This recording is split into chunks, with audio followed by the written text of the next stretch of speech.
L'enregistrement est parti. Mélanie, bonsoir. Bonsoir à toutes et tous. Bonsoir Eric, bonsoir tout le monde. 219e cycle d'investigation dont tu vas découvrir, Mélanie, le thème dans quelques instants, au moment de l'induction. Ce thème va être exploré par de nombreux couples support télépathes dans le monde entier. Tous sommes soumis à un nombre de questions obligatoires.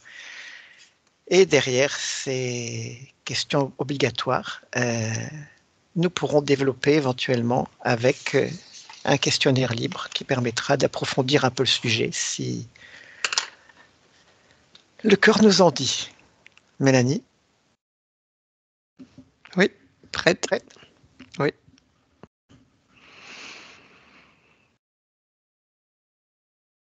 Alors on y va.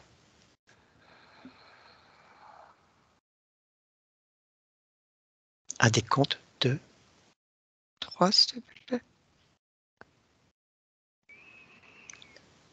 3,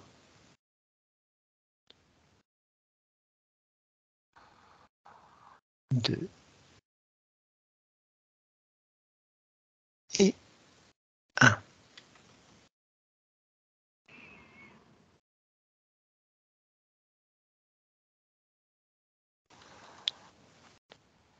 Le thème abordé ce soir sera les voyageurs du temps.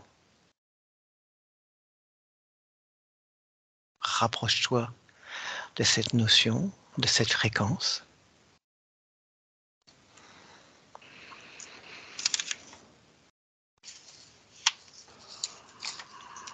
Et j'amène la première question.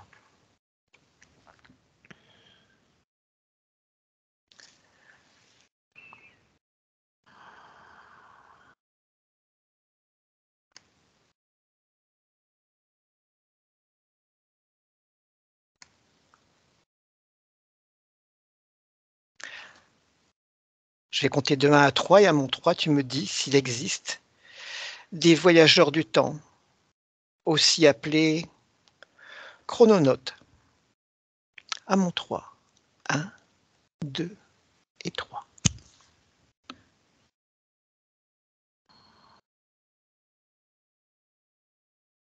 Oui, ça Dis-moi. existe. Oui.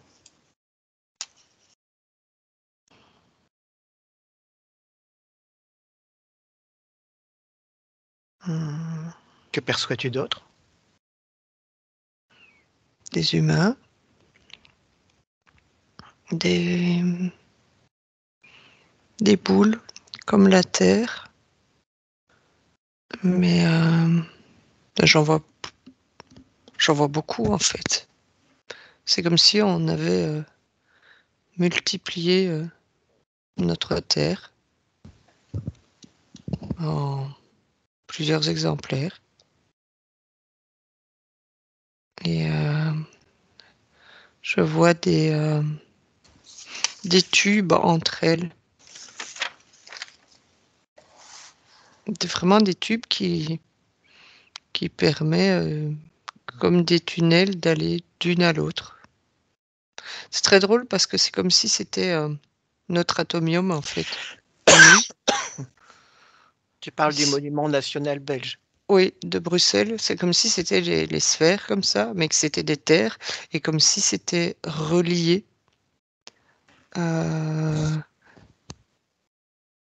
pour pouvoir passer d'une à l'autre. Ok. Deuxième question. Oui. Depuis combien de temps les voyages dans le temps sont-ils possibles? Avec toute l'absurdité qu'il peut y avoir dans cette question. Depuis toujours. Depuis toujours. Ça a toujours été comme ça. Il n'y a pas de temps. Parce qu'il n'y a pas de temps. Je vais poser la question autrement. Dans notre ligne de temps, à partir de quand l'humanité ou l'être humain a-t-il pu voyager dans le temps? Des milliers d'années. Ok.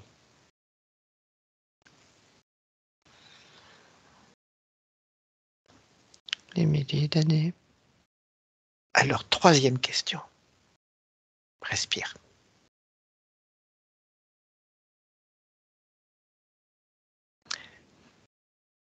Troisième question, qui sont ceux qui peuvent voyager dans le temps?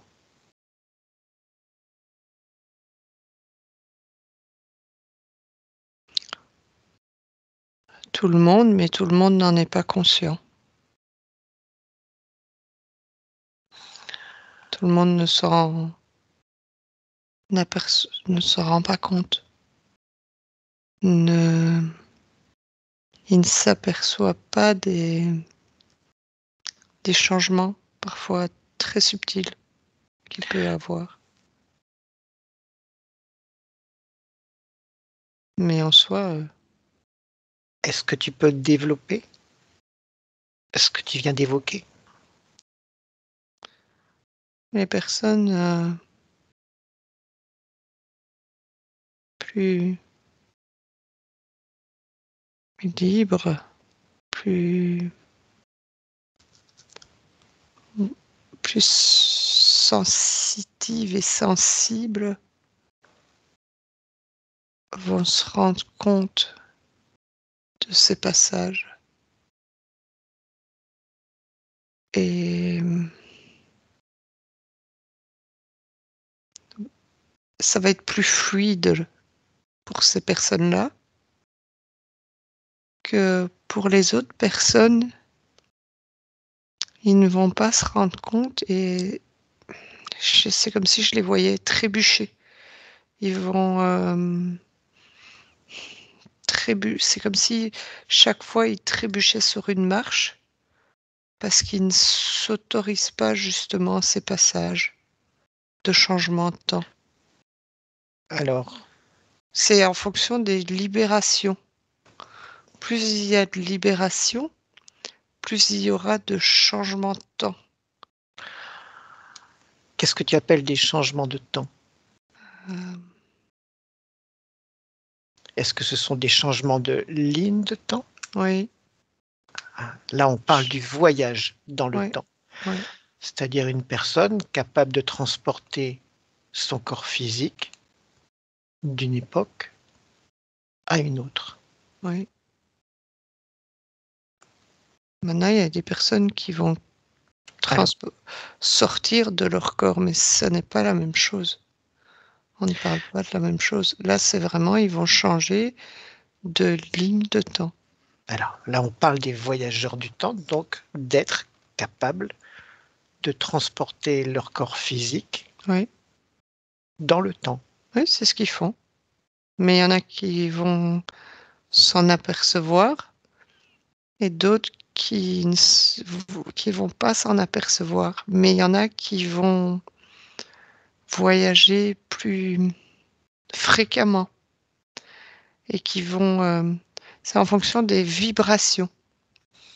En fonction des vibrations, en fonction des fréquences des personnes, il y en a qui vont voyager plus que d'autres.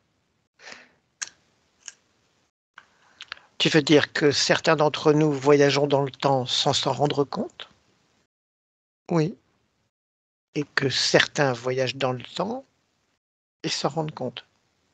oui. Bien. Les personnes qui vont vibrer à des fréquences plus hautes vont être beaucoup plus sensibles, beaucoup plus, perceptibles perceptibles de ces voyages. Il y a des détails qui vont leur être, flagrants, ils passeront pas à côté. Les autres, i déjà ça sera beaucoup moins souvent parce qu'ils comme je disais tout à l'heure, je les vois trébucher comme ça sur des marches et tomber et en fait, ce sont des choses qui les empêchent de voyager, plus fréquemment dans le temps et si d'aventure ils y passent, ça va être moins longtemps et moins perceptible pour eux. Si je traduis ce que tu dis, est-ce que tu dis que beaucoup d'entre nous voyageons dans le temps sans s'en rendre compte, sans s'en rappeler, sans en avoir le souvenir? Oui, aucun souvenir. Ok. Et peux-tu me décrire ceux qui peuvent voyager dans le temps? Tout le Est-ce monde. que oui, est-ce que c'est uniquement de l'ADN humain qui peut voyager dans le temps? Non, non. Est-ce que tu peux me donner des exemples de fréquences qui sont capables de voyager dans le temps?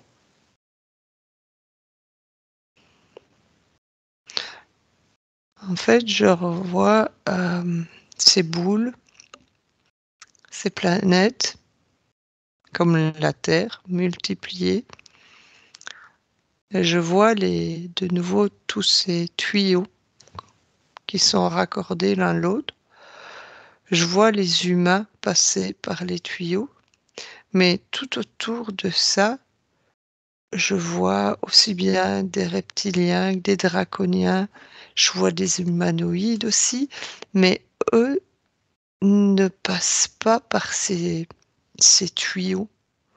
Ils sont vraiment tout autour, dans l'air, si je peux m'exprimer comme ça, mais je les vois voyager d'une terre à l'autre. Ils passent tout à fait d'une terre à l'autre, mais sans passer par ces tuyaux. Que l'humain, je vois quand même comme un canal, comme s'il y avait quelque chose qui les dirigeait. Je les vois pas, je les vois pas dans l'éther, je les vois pas dans le. Ils sont vraiment dirigés, eux, Ok. des couloirs. Quatrième question. Respire.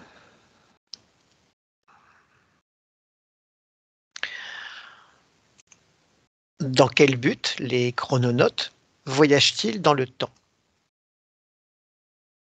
Quel est le but de ces voyages dans le temps?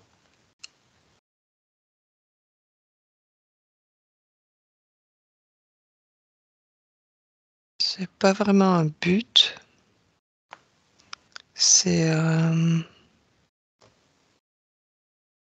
des intégrations. Des intégrations de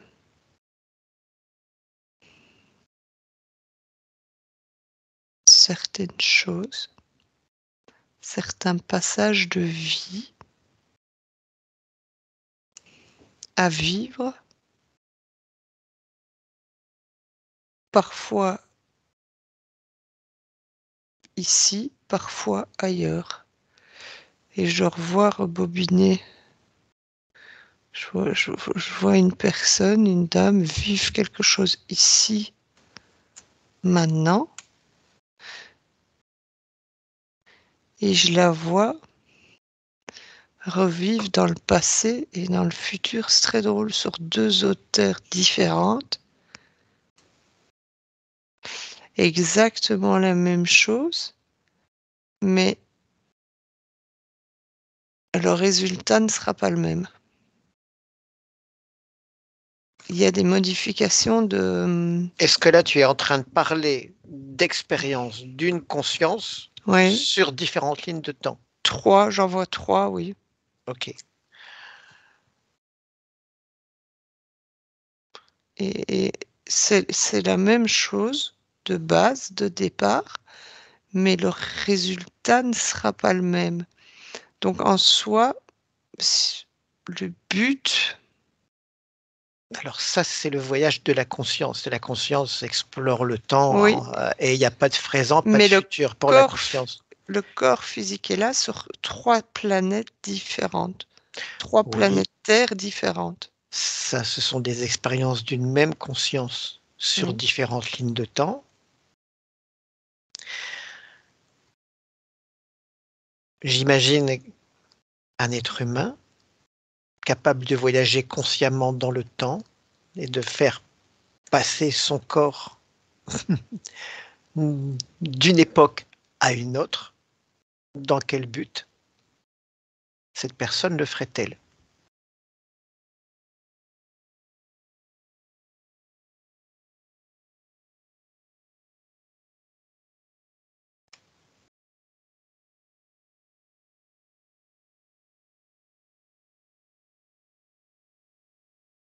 Est-ce que c'est quelque chose qui te paraît possible? C'est pas la personne qui le fait. Elle est poussée à le faire. Oui, par quoi? Par qui?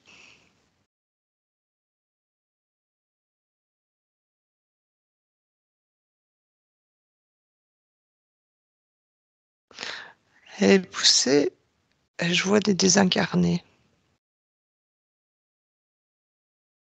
Je vois des désincarnés qui les poussent d'une époque à une autre. Pourquoi? Parce qu'ils n'ont pas fini de vivre ce qu'ils avaient à vivre ensemble. OK. Touche ces désincarnés, pour voir si ce sont bien des désincarnés. Oui, OK. oui, tout à fait. C'est des désincarnés. Est-ce que tu vois d'autres buts qui inciteraient volontairement ou pas le voyage dans le temps? Changement de fréquence, diminution de fréquence. Donc la diminution de fréquence pourrait entraîner. Non, les voyages, justement, les voyages dans le temps peuvent entraîner des diminutions de fréquence. Ah, ça c'est une conséquence. Ouais. Mais ça c'est une conséquence, c'est pas le but. La question c'est quel est le but qui entraînerait des êtres, humains ou autres, à voyager dans le temps?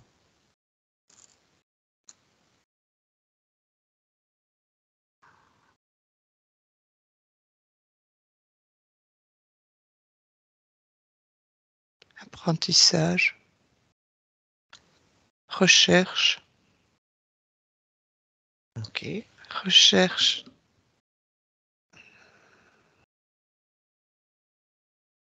recherche et manipulation. Recherche et j'entends manipulation en boucle.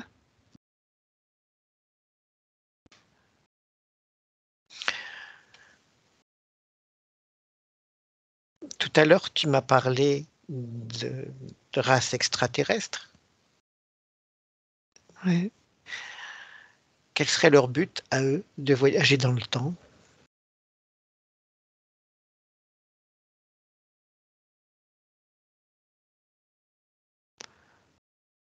Répandre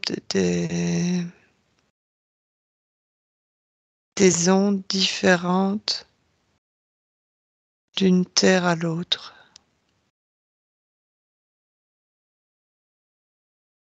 Ils répandent des ondes.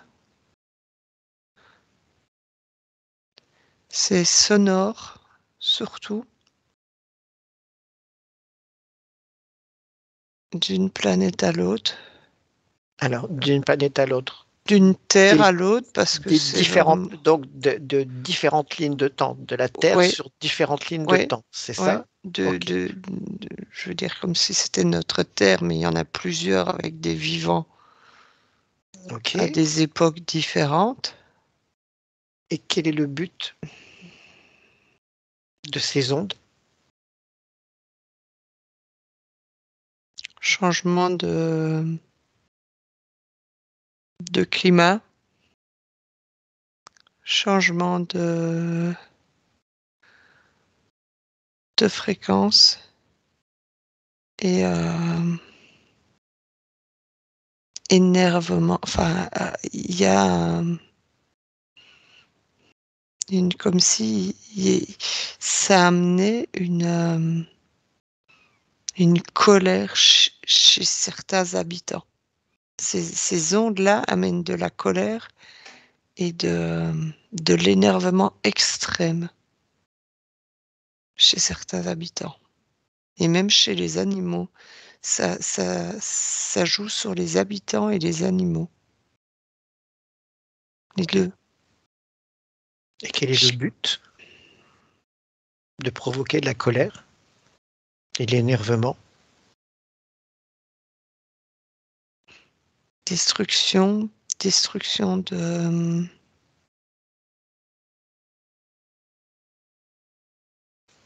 d'une partie de ces personnes je vois jusqu'à la mort.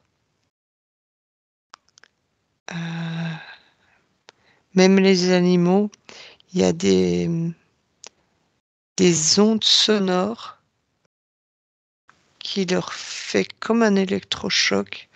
Je vois dans une prairie des vaches, dans une autre des moutons, et c'est parfois par troupeau entier qu'on les retrouve morts dans le pré. Ce sont ces ondes sonores. Ok, mais une fois qu'ils ont détruit un troupeau, qu'est-ce qu'ils ont obtenu? Toute la fréquence et la puissance de ce troupeau. Ah, d'accord, donc ils récupèrent une forme d'énergie, Oui, c'est ça? oui. Ok, ok. Bien, détache-toi de ce groupe d'informations. Et 5e question. Cherche et décris les techniques et équipements qui permettent de voyager dans le temps. Cherche et décris les techniques et équipements qui permettent de voyager dans le temps. À mon 3. 1, 2 et 3.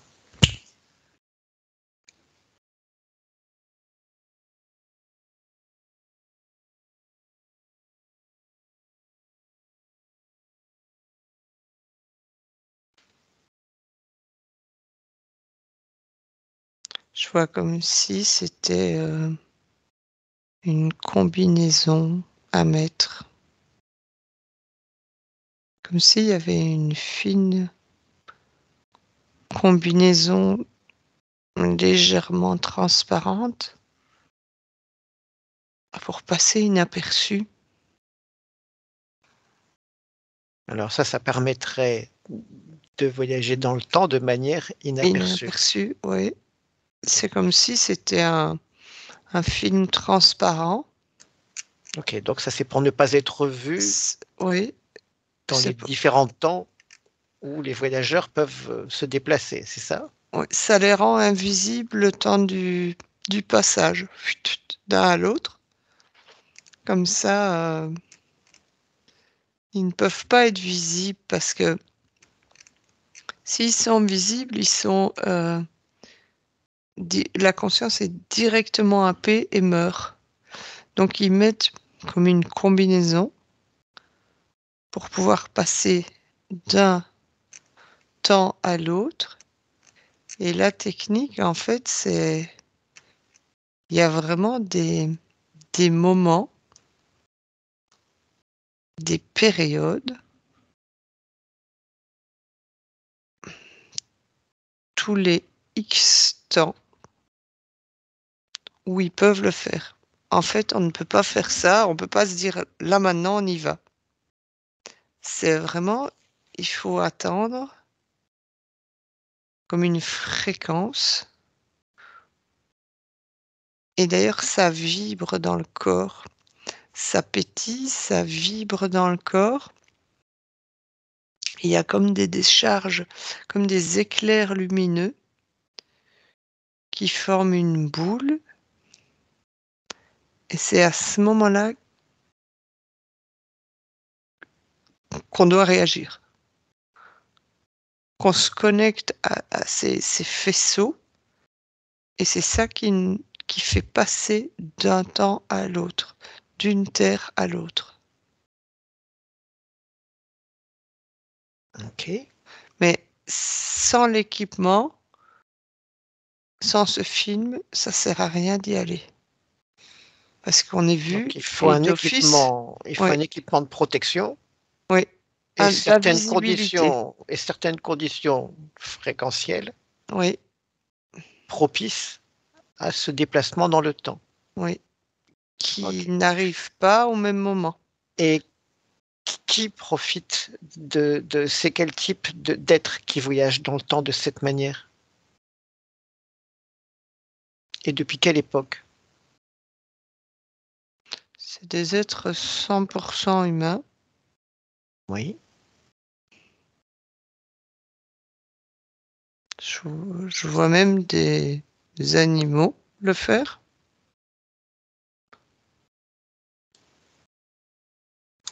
Et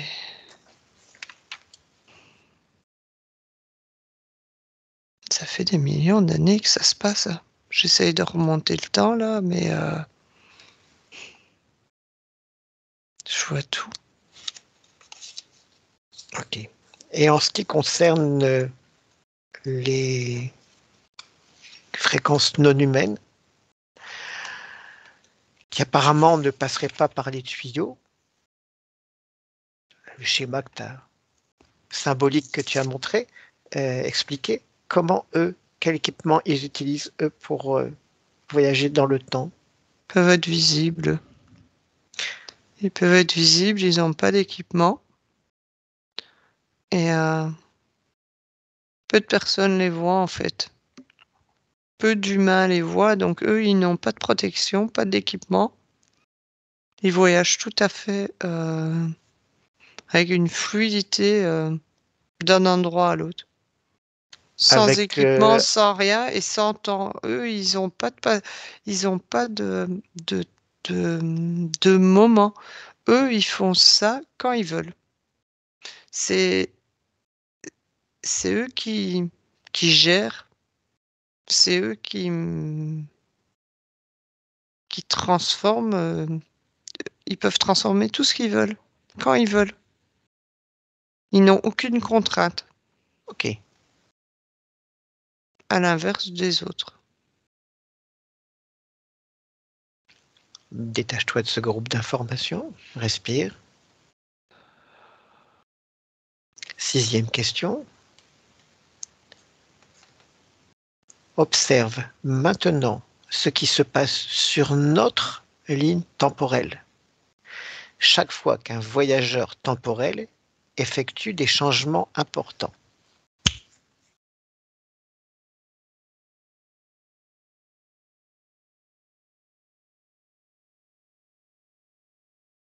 Changement de fréquence, soit changement de climat,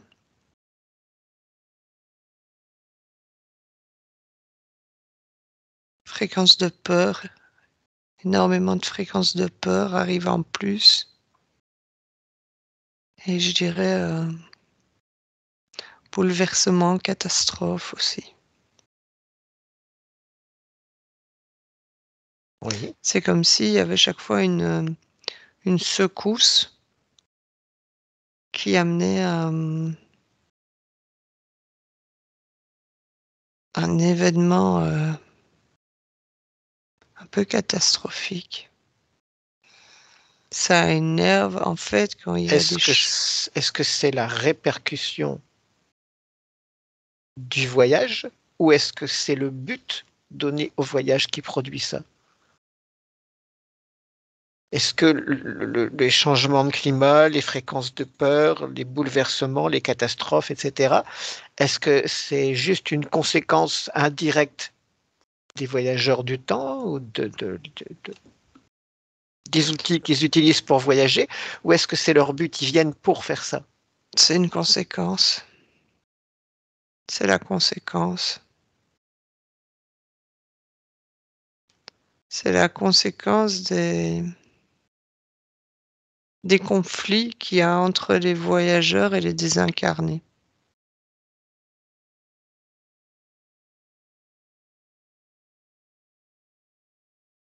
Ok.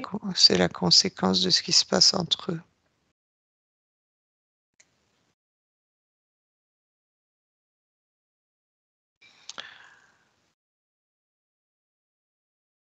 Et en ce qui concerne les races extraterrestres? Ils ont tout pouvoir. Eux n'auront jamais de conséquences pour eux. Eux, ils arrivent toujours à leur but. Ils ont tout pouvoir. Et Je donc, vois. comment l'utilise-t-il? Que se passe-t-il sur notre ligne temporelle lorsqu'un voyageur temporel extraterrestre effectue des changements importants? Boulever- Beaucoup de bouleversements émotionnels sur les humains. Un grand bouleversement à ce niveau-là. Ça joue sur les émotions. Est-ce que c'est le but ou une conséquence? C'est le but. C'est le but qu'ils veulent. D'accord. Hmm. C'est à ça qu'ils veulent arriver. S'ils jouent sur l'émotion, ça les empêche d'avancer. Ça les empêchera de créer. C'est ce qu'ils recherchent. Ok. Parce que s'ils n'avancent pas, s'ils ne créent pas, ils voyagent de moins en moins où eux veulent aller. Et les extraterrestres veulent le contraire. Ils veulent les faire voyager où eux ont envie et pas où l'humain a envie. C'est un conflit Donc, de choix et de temps. les changements effectués par les extraterrestres, quand ils reviennent, quand ils voyagent dans le temps, c'est pour influer sur l'être humain, c'est bien ça, Oui, et le faire évoluer dans un sens qui les arrange. oui, Et lorsque des êtres humains voyagent dans le temps, si je résume, ça provoque peut-être des bouleversements au niveau du climat, des catastrophes et des changements fréquentiels de peur en conséquence de ces voyages. oui. Pas le but, mais c'est les conséquences. C'est les conséquences. Ok. Ben, ça va peut-être être l'introduction à la 7e question. Détache-toi de ce groupe d'informations.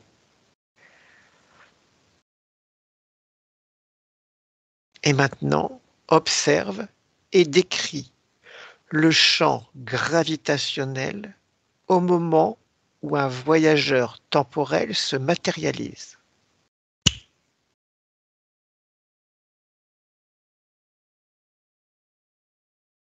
Il Observe. bascule.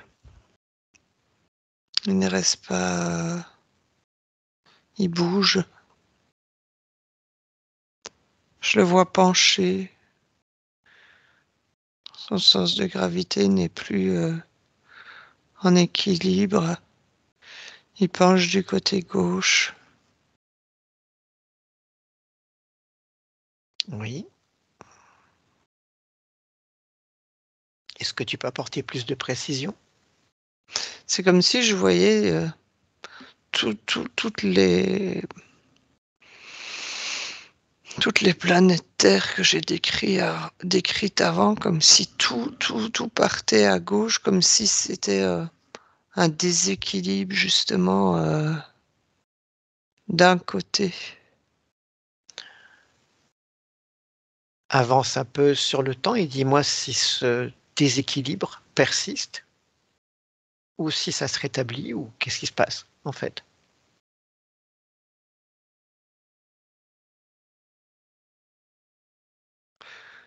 Ça persiste, ça reste. Ça reste vraiment. Et qu'est-ce que ça peut avoir comme conséquence? Déséquilibre des êtres humains. Parce qu'ils ne sont plus dans leur centre de gravité, perdent d'équilibre et je les vois se trébucher, je les vois se cogner, je les vois faire des accidents. Ils ne sont plus dans leur alignement, ils sont déséquilibrés. Et est-ce que l'être humain arrive à se rééquilibrer sur le court, moyen ou long terme? Pas tant que ça se remettra. Il faut vraiment que les planètes puissent se remettre. Et c'est que l'être humain ne sait pas gérer ça, ne sait pas bouger ça. Donc, Il selon n'a ce que tu aucun vois, pouvoir. il y a une déviation du champ gravitationnel Mmh. qui persiste dans le temps. Oui, qui dure une période de X, tout dépend, et l'humain ne sait pas contrôler. Et ça peut avoir des conséquences sur l'équilibre en général de l'être humain, c'est ça? Tout à fait. Qui sont assez fortes et assez violentes parfois.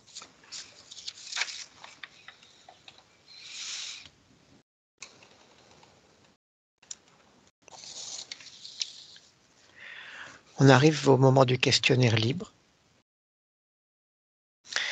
Et j'aimerais qu'on revienne sur les moyens de voyager dans le temps.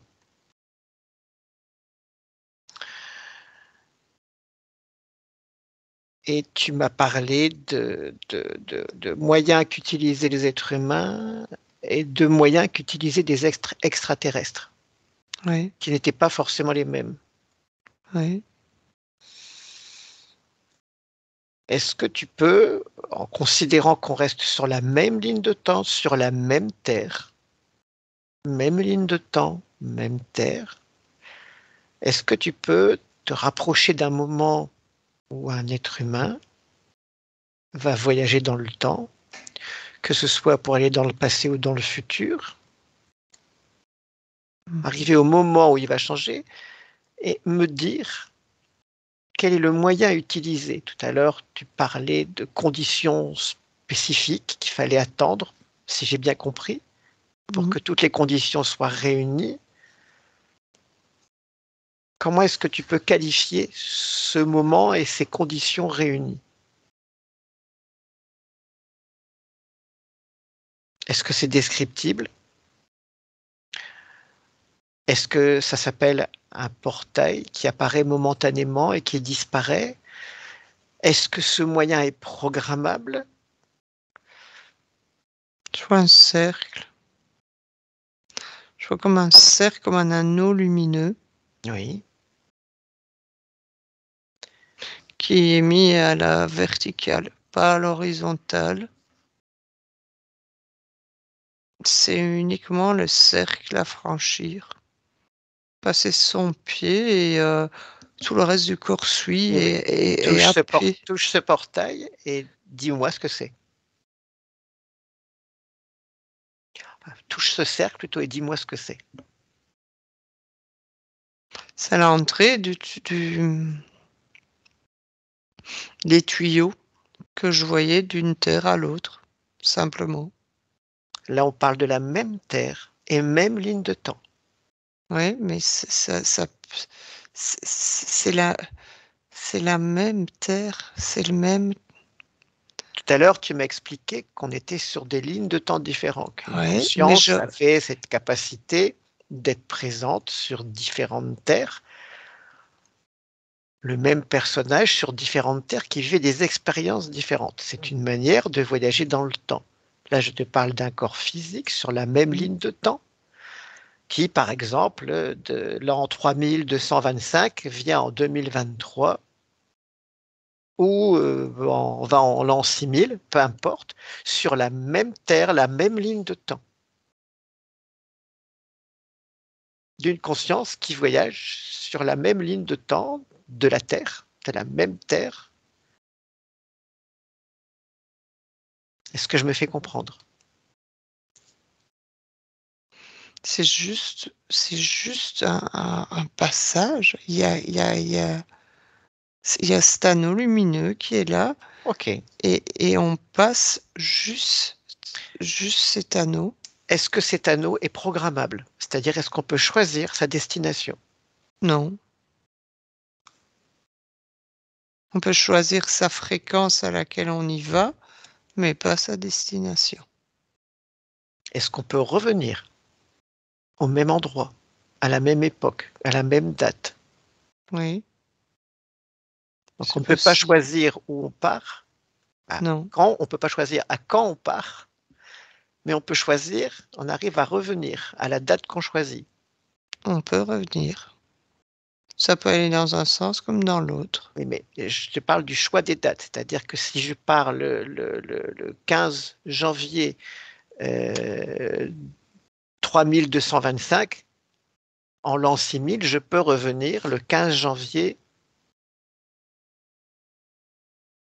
à la C'est même heure. c'est possible de Mais on le ne peut faire. pas choisir d'aller en l'an 6000, d'aller en l'an 20 000 ou d'aller en l'an... Non, ça D'accord, dépendra de la fréquence. ok. La fréquence du moment, de ce moment-là.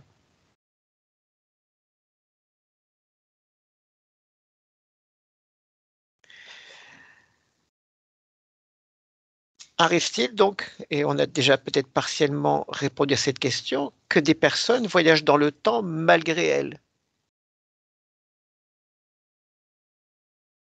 Oui. Et donc, comment cela est-il possible?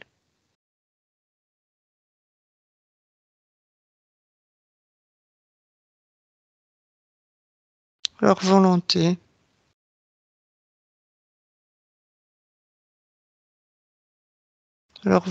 leur expérience. Et les fréquences doivent être hyper hautes pendant une longue période, doivent rester hautes pendant une longue période.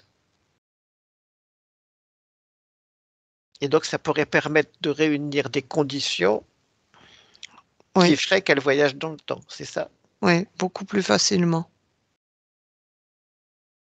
Donc, c'est la Et volonté de voyager, parce que j'ai bien dit des personnes qui voyageraient dans le temps malgré elles. oui, C'est-à-dire qui n'en ont pas envie, pas conscience, qui n'y pensent même pas et qui, malgré elles, voyageraient dans le temps. oui, D'accord. Donc un conditionnement particulier des fréquences pourrait les amener à à voyager réunir des conditions qui feraient qu'elles pourraient voyager, c'est ça? beaucoup plus facilement, oui, sans s'en rendre compte même. Mais c'est ça qui va les amener à le faire. D'accord. Est-ce que ces voyages dans le temps ont des inconvénients sur le corps physique ou à d'autres niveaux pour la personne qui voyage?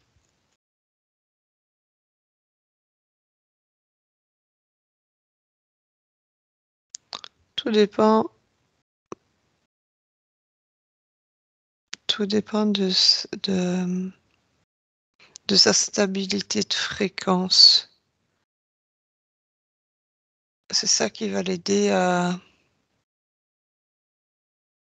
ne pas impacter sa santé physique et sa santé mentale.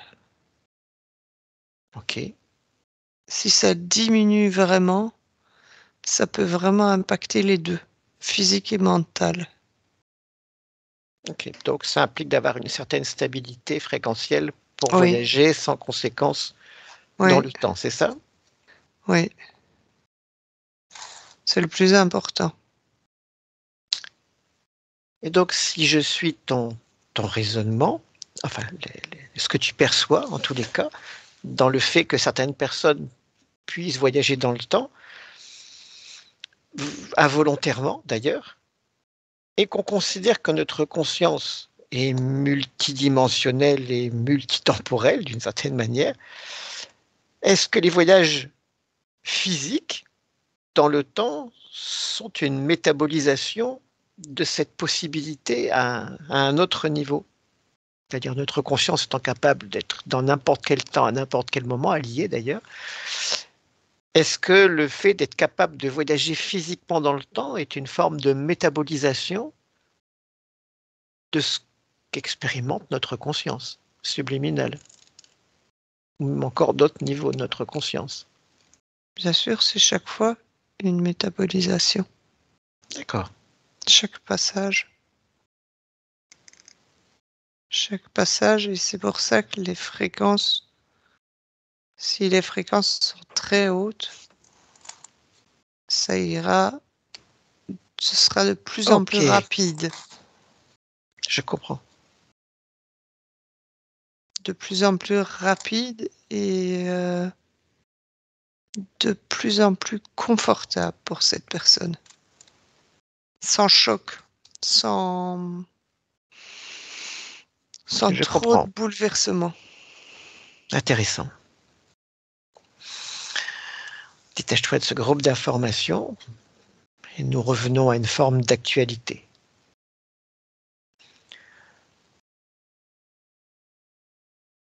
Il y a de nombreux témoignages de voyageurs dans le temps, des photos, des reportages, des gens qui affirment avoir voyagé dans le temps,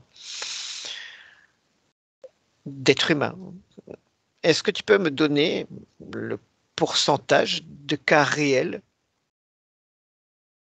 Imaginons qu'il y ait 100 personnes qui affirment ou qui sont reconnues ou sur lesquelles il y a des doutes quant au fait qu'ils aient voyagé dans le temps parce qu'il s'est passé quelque chose de particulier. Est-ce que parmi tous ces cas recensés, est-ce que tu peux sortir un pourcentage de gens qui ont réellement voyagé dans le temps et d'autres pour qui c'est une illusion ou la fumisterie? Il y a entre 55 et 65% de juste, et le reste, c'est, c'est, il faut pas il faut pas prendre ça en compte D'accord. du tout. C'est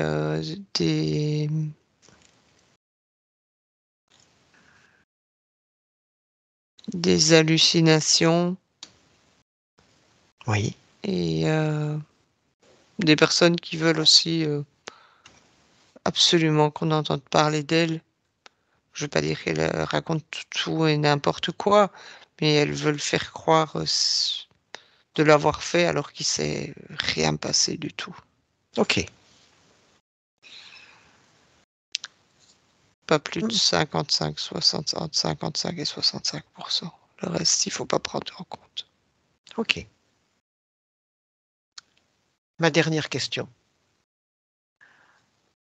De nombreux films et séries traitent du phénomène voyage dans le temps, quelquefois de manière rigolote.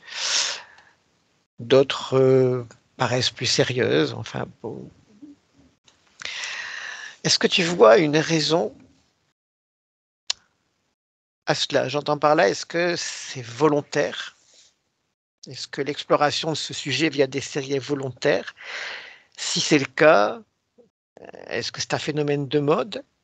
Ou y a-t-il d'autres buts cachés derrière ça? C'est effectivement volontaire. Euh, Volontaire que l'être humain soit au courant, parce que ça va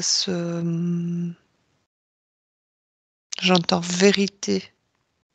On doit apprendre la vérité petit à petit, parce que l'être humain va être amené à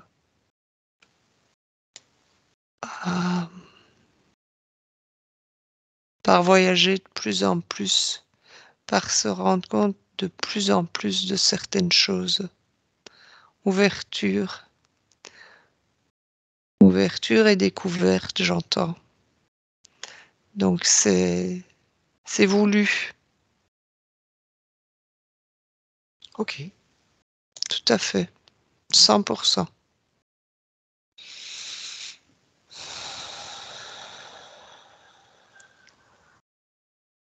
Mélanie, déconnecte-toi de tout et de tous. Seul dans ton espace.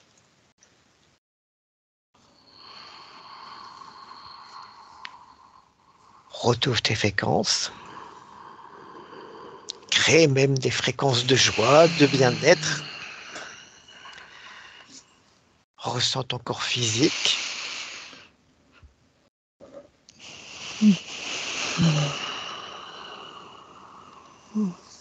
Et lorsque tu es prête, ouvre les yeux. Bienvenue sur Terre. Merci. Merci Mélanie. Au revoir tout le monde. Merci Eric. Au revoir tout le monde. Benvenuto a questo nuovo video di Disclosures. Oggi parliamo della cosiddetta sessione di ipnosi investigativa.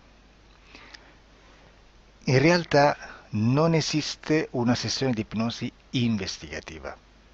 Non che non si possa fare investigazione di ipnosi, però è che non esiste una sola sessione di ipnosi per dire si è fatta investigazione, per prendere quell'informazione come buona. Perché? Sappiamo intanto che l'informazione che arriva in ipnosi è molto contaminata, la percentuale di inquinamento dell'informazione è altissima.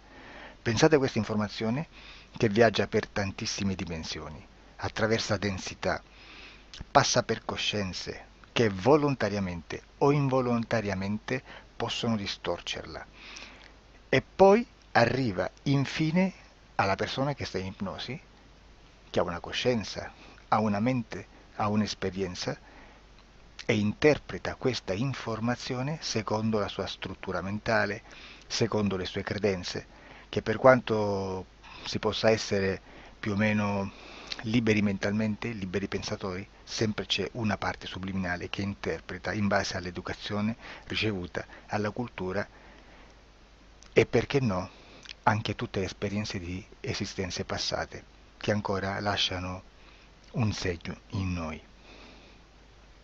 Per capirci, è come se dovessimo parlare con un'altra persona immersi nell'acqua, a qualche metro di distanza, cercando di utilizzare un mezzo, che è quello della corda vocale, che è fatto per produrre suoni da trasmettere nell'aria. Noi stiamo utilizzando questo strumento per far passare un'onda sonora nell'acqua o in un liquido.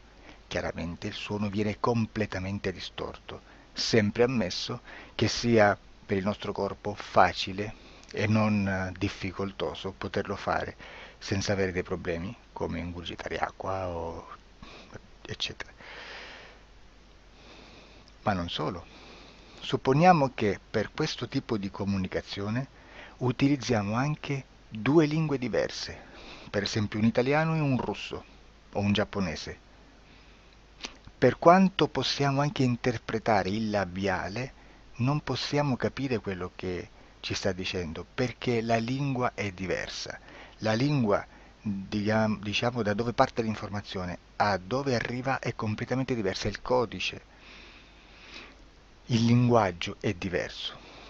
Ma possiamo anche cercare di capirci attraverso i gesti, attraverso le espressioni facciali. Per quanto sia ipoteticamente facile poterlo fare sott'acqua, però non dobbiamo dimenticare che l'acqua non è l'aria e può distorcere l'immagine, ma non solo.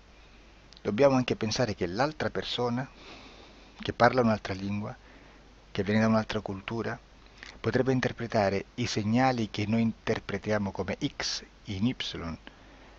Per noi un sì è abbassare la testa dall'alto verso il basso, per esempio, sì, e il no da sinistra verso destra, no.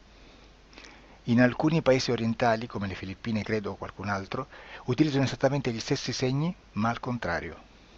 No, sì. Immaginate due persone di queste due culture che stanno cercando di comunicare in maniera così difficoltosa e alla fine non gli rimane altro che interpretare il linguaggio corporale. Sì, che per l'altro invece no. Cosa voglio dire con questo esempio estremo? Che l'informazione da dove parte a dove arriva viene completamente deformata. Non sappiamo esattamente quale percentuale perché ogni situazione è a sé stante, però la percentuale di inquinamento, di distorsione, di contaminazione di questa informazione è assolutamente alto. Quindi fare una sessione investigativa, mettere una persona in ipnosi e chiedere di Tizio Caio Sempronio di una situazione o chiedere certi dati è assolutamente controproducente, è assolutamente inutile. Quindi vi chiederete, cosa fate allora voi quando fate ipnosi, quando fate delle domande, quando cercate delle risposte e con queste informazioni che vi arrivano lavorate sulla situazione esoterica del cliente? Beh, non facciamo altro che recuperare questa informazione solamente per arrivare al problema del cliente e poi lavorarci. Quindi il valore dell'informazione non è quello di un'istruzione, quello di memorizzare dei dati e di prenderli per buoni, ma è un veicolo di movimento, di trasporto verso la causa del problema per poi lavorarci. Quindi lo scopo di questo tipo di informazione che si prende dalla singola sessione è completamente un altro. Come si fa quindi? Investigazione in ipnosi. Il lavoro non è semplice, il lavoro è lungo, difficoltoso, stancante. È necessario farlo anche in squadra perché bisogna moltiplicare il numero di sessioni da fare e una sola persona potrebbe farlo soltanto in un tempo estremamente largo. Noi abbiamo delle informazioni che prendiamo ormai per buone, ci lavoriamo, danno dei risultati e quindi per noi sono buone. E come abbiamo fatto ad avere queste informazioni? Per esempio, come facciamo a sapere che un extraterrestre chiamato il cosiddetto grigio è più o meno alto X, poi ci sono magari quelli anche un po' più alti, ma hanno un corpo strano, hanno una pelle grigio-verde, hanno degli occhi grandi a mandorla, neri, senza una pupilla visibile, non hanno quasi bocca né naso né orecchie, hanno soltanto delle fessure, non hanno organi genitali, hanno degli arti molto più lunghi rispetto alla proporzione che potrebbe avere il corpo umano, e di solito hanno meno dita delle 5 del corpo umano, eccetera, eccetera, eccetera. O se prendiamo un altro tipo di essere che possiamo incontrare in ipnosi, come facciamo a dire che hanno delle somiglianze con i rettili, gli animali rettili terrestri o gli animali, gli invertebrati, gli insetti terrestri? Perché? Perché siamo sicuri di questa informazione e ci lavoriamo e quando ci arriva la prendiamo già per buona, nonostante sia anch'essa contaminata. Perché queste informazioni sono arrivate da tantissime sessioni, fatte da tantissime persone, con tantissime altre persone sotto ipnosi, e che nel contesto di tutto il lavoro gli uni non sapevano degli altri.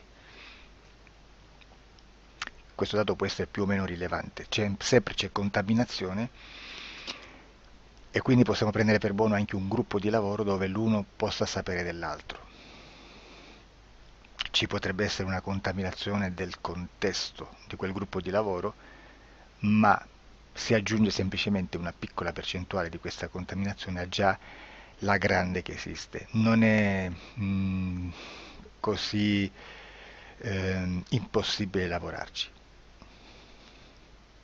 Da tutte queste sessioni, da questo grande numero di sessioni, migliaia, diciamo migliaia, noi prendiamo solamente quell'informazione che è uguale a tutte, che è in comune a tutte, o a quasi, perché magari qualcuna ci potrebbe essere niente in comune per una fortissima contaminazione, perché no?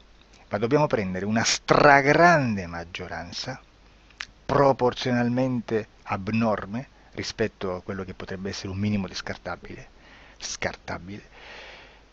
e lì possiamo prendere per buona questa informazione. Quindi se noi su 10.000 persone diverse, con operatori anche diversi, in cui in ogni sessione vediamo un essere che più o meno ha le stesse caratteristiche del grigio o dell'insettoide, a forma di mantide religiosa, o il rettile a forma di lucertola, per esempio, di serpente o di quello che sia, o se vediamo il pianeta Marte più o meno di colore rosso, o se vediamo dei sotterranei eterici, non fisici, nel sottosuolo terrestre, soprattutto sotto le grandi città, dove c'è concentrato molto potere, molta energia di questo tipo, e che più ne hai più ne metta. Se vediamo degli impianti che hanno certi tipi di funzioni, certi tipi di forme in certe parti del corpo, E questa informazione la ritroviamo tutta o quasi in tutte le sessioni fatte, eseguite, realizzate da tanti anni a questa parte. Significa che quella è una informazione affidabile. E vi posso garantire che stiamo parlando di una percentuale bassissima. Su un 100% staremo, credo, forse più in basso di un 2-3%. Immaginate, tutto il resto è spazzatura, è informazione spazzatura. Sì, spazzatura.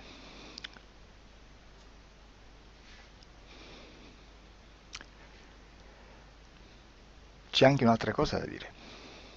Supponiamo che un operatore faccia un'ipnosi e voglia andare a vedere cosa fa Tizio, cosa fa Caio, cosa fa Sempronio. Arrivano delle informazioni e si dice che Tizio è biondo, Caio è zoppo e Sempronio è uno sportivo. Intanto già abbiamo detto che una sessione soltanto non serve, d'accordo? Ma poi c'è da dire che una coscienza, un essere, in ambiente subliminale, la sua parte subliminale potrebbe non dare autorizzazione a questa fuoriuscita di informazioni. Mi potreste dire, e allora tu quando chiedi agli esseri cosa fanno, cosa non fanno? Beh, intanto la prendo sempre con le pinze perché abbiamo sempre detto che tutto è molto contaminato e mi serve solo per dirigermi da una parte. Ma c'è anche da dire che se un essere interferisce con l'altro, ha aperto un canale di comunicazione a cui non può ovviare, a meno che non lo recida, non lo annulli. Quindi quando io faccio la domanda a un essere, se lo faccio attraverso l'interferito, mi arriva l'informazione per un canale aperto che sottostà alla volontà dell'interferito. Sulla volontà dell'interferito parleremo in un prossimo video disclosures. Però, se io voglio fare un'investigazione sopra Tizio, Caio e Sempronio che non hanno nessun collegamento, nessuna interazione e nessuna interferenza con il soggetto con cui io sto realizzando l'ipnosi, non è detto che mi arrivi questa informazione. Assolutamente. Potrebbe esserci completamente un muro. Come potrebbe esserci informazioni perché quell'altra parte potrebbe autorizzare comunque. Ma non è detto. E comunque quando ci arrivano informazioni, in una situazione di non interferenza o non interazione, non possiamo sapere esattamente se sono informazioni che ha autorizzato la parte subliminale dell'altra persona o dell'altro essere, o qualche altro essere, qualche altra entità furba, approfitta della situazione, osserva quello che sta succedendo, si mette in mezzo, si fa passare per l'altro e dà informazioni, ovviamente distorte, prima perché non è detto che debba conoscerle, e anche se fosse potrebbe manipolarle a sua volontà e a suo vantaggio. E quindi immaginate che situazione ridicola ci si viene a trovare, in quale situazione ridicola ci si viene a trovare in questi casi. Da qui si vede quando un operatore riesce a utilizzare l'informazione in ipnosi come per lavorare su un soggetto. Da qui l'osservatore attento delle sessioni di ipnosi riesce a capire se quell'ipnosi è un'ipnosi affidabile, un'ipnosi con un livello di informazione certa, con una alta percentuale di informazione certa. Non vi nascondo che in futuro potrei anche impostare un lavoro per decifrare che livello di certezza di informazione c'è in un'ipnosi, analizzandola e spiegando il perché, spiegando i meccanismi di analisi di un'informazione in ipnosi, che poi anche è molto istintivo. Supponiamo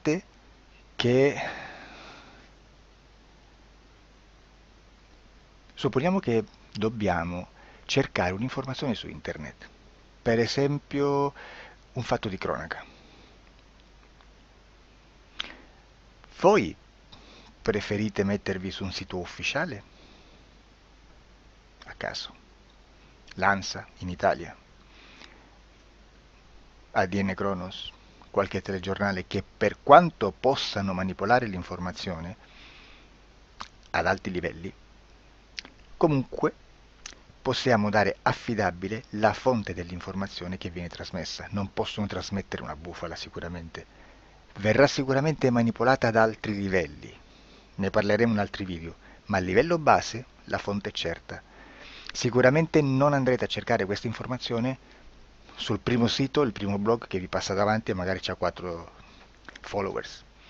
Perché? Perché non vi dà nessuna garanzia della certezza della fonte.